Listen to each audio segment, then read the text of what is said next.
Então, essa história da água acabar, não vai acabar a água. O problema é que água. Porque cada vez a gente vai beber água mais suja. E a gente precisa da água para fazer 70% do nosso corpo é água, então somos água. Mas somos que água?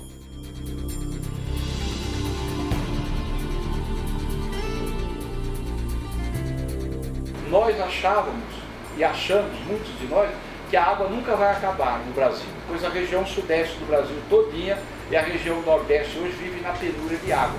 Então eu espero que isso sirva, embora seja na marra, para educar a nossa cabeça enquanto povo, para economizar mais água, usar água de forma racional.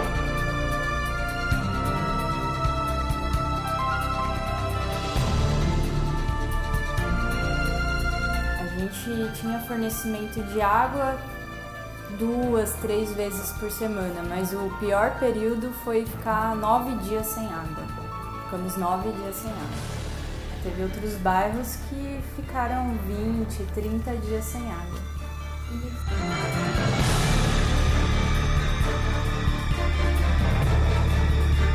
O que acontece hoje, né, que falta água, mas quando chove dentro da cidade alaga. É uma ironia, né?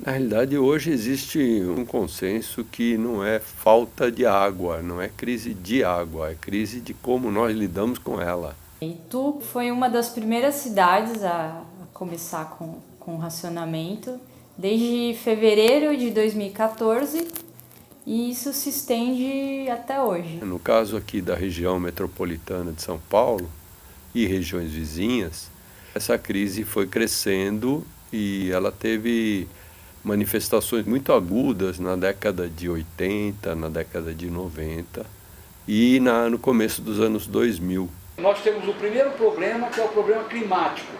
A segunda grande causa, a má gestão dos governos. E nós, cidadãos e cidadãs, também temos, porque nós somos esbanjadores de água. Em todo momento existia um comunicado no próprio site da Águas de Itu, que é a concessionária que opera aqui na cidade. Que era o correto. Eles colocavam lá, mas era realmente uma informação que dias pares alguns bairros, uma listagem de bairros era abastecido, dias ímpares outra listagem de bairros era abastecida. Mas assim, nunca foi cumprido. E o que a prefeitura e a própria Águas de Itu colocava no site, a título de informação, era totalmente mentira. Na verdade, assim, não acontecia. A água não vinha dia sim, dia não. A água ficava 4, 5 dias, às vezes 10 e sem uma gota. Sem um aviso, sem nada. Saber o que fazer. Não é novidade que as maiores vítimas desse processo são as populações mais pobres, que moram nas periferias, foram mandadas para lá pela valorização imobiliária, né? Foram expulsas da cidade melhor, e com isso elas ficam nas pontas de rede, em locais que não têm suprimento adequado, pagam tarifa, mas são submetidas a rodízio. Então não é verdade que não existe racionamento, existe. Só pode não existir para a classe média alta, que agora está sendo atingida. A gente teve que começar a adaptar aqui nossa rotina, né? Mas é uma situação desesperadora. Eu consegui um barril de mais ou menos 120 litros com um dos meus amigos. E nesse período de 9 dias, assim, a gente teve que comprar galão de água para tomar banho. Não adianta só ficar esperando do poder público e ficar esperando São Pedro mandar chuva. É importante fazer nosso papel dentro de casa, captar a água do banho, 5 minutos no máximo, não utilizar mangueira, né, de maneira nenhuma. Ter conscientização mesmo, porque começa dentro de casa, né? Na verdade chegou uma época que não tinha abastecimento mais nas casas, não tinha mais abastecimento via caminhão-pipa. Então, assim, toda a agenda de caminhões-pipas, particulares inclusive, estava completamente lotada. Então, assim, eles conseguiriam abastecer, mas com um agendamento prévio de 10 dias. Então, assim, para quem já estava sem água há 2 dias, 5, 10, esperar mais 10 era uma situação impossível. Quando houve o colapso mesmo de abastecimento, a única alternativa foi pagar R$7, quase R$10 às vezes, em um galão de 20 litros d'água e pedir para o pessoal despejar no barril. Agora que a crise bateu, né, e que começou a faltar água, todo mundo está correndo para economizar água. Eu, por exemplo, fiz na minha casa um sistema de coleta de água de chuva. São as culpas, né, e as remissões das culpas. Todo mundo tem direito de se redimir da culpa que tem. Falta de orientação, de transparência, falta de informação, está fazendo com que a população, no desespero, acabe captando a água da chuva e deixando ela de uma maneira incorreta, né? Ao procurar uma solução, as pessoas acabaram achando um problema. Você precisa recolher a água e acondicionar a água tampada. Você não pode deixar a água aberta, porque você vai ter uma proliferação de mosquito da dengue, que é o que está acontecendo. Eu vi uma maneira, né, de captar água de chuva, mesmo colocando no balde, é pegando uma camiseta e vestindo, né? Acho que tem a maneira correta assim, de se captar água, né? A gente tem um sistema que não se preocupa com o controle do uso da água, principalmente aquela que usa muita água e aquela que usa muito território, que degrada bastante território. A responsabilidade por fazer isso é governamental. Não tem um culpado, né? Um conjunto de fatores que impactam diretamente nesse problema. É má gestão? É má gestão. É a estiagem? É a estiagem. É a falta de consciência das pessoas em economizar água? Também.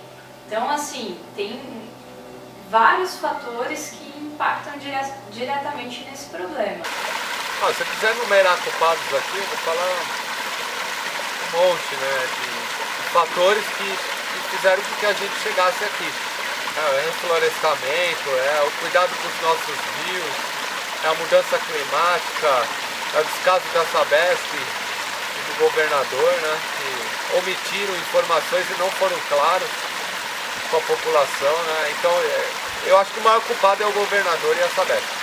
A população, sim, também tem parcela de culpa, mas é a menor de todas.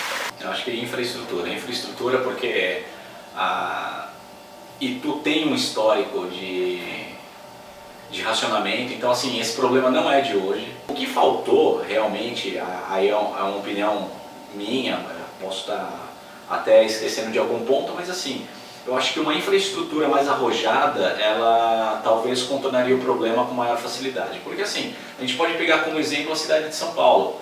Apesar da cidade de São Paulo também sofrer com racionamento, com problema de falta d'água, em nenhum momento a situação chegou a um colapso total como na cidade de Itu. Por quê? Porque existe uma infraestrutura por trás que garante um abastecimento para a população.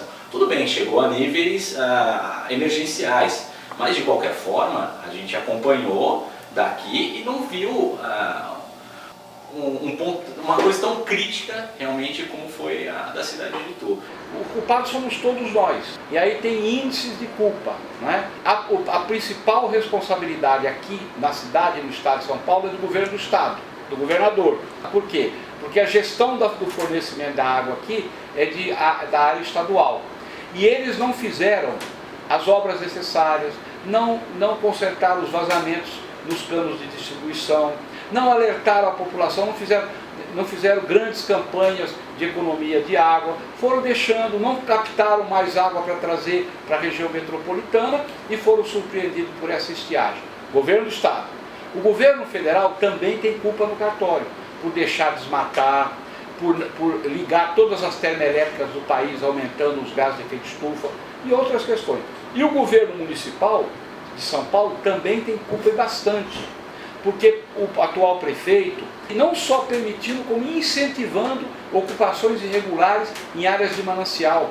Estão substituindo áreas verdes por construções, estão plantando pouquíssimas árvores em São Paulo, não estão cumprindo a lei de mudanças do clima, suspenderam a inspeção veicular, não existe mais, suspenderam o projeto Ecofrota, suspenderam o projeto de Operação Defesa das Águas, que protegia as represas, suspenderam o projeto Córrego Limpo. Então, o poder público tem culpa no cartório.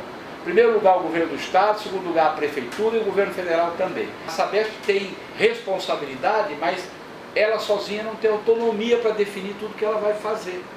Quem tem que dizer para a Sabesp, nós vamos por aqui, quem define os investimentos públicos da Sabesp em obras e serviços é o governo. Em todo o planeta, o pior cenário ambiental traçado hoje pelos cientistas em relação ao futuro chama-se business as usual. Significa o quê? Que se continuar o mercado a dominar as políticas públicas e governamentais, nós teremos as piores tragédias em termos ambientais, envolvendo a água, envolvendo o ar, envolvendo todos os demais recursos que nós precisamos para continuar vivos. Se tivéssemos nossos rios abertos, não teríamos enchente, porque quem criou a enchente foi o ser humano. Essas águas normalmente elas têm que ter um lugar de infiltração, e com a urbanização e canalização dos nossos rios, já não existe mais esse processo natural, que é da água penetrando na terra. Só quem passou mesmo que a partir desse momento vai economizar. Só quem passou por isso, né? A gente fica com medo de perder essa água, né? Então, a gente criou uma consciência passando por esse problema, né? Mas ainda tem muitas pessoas que não têm consciência nenhuma.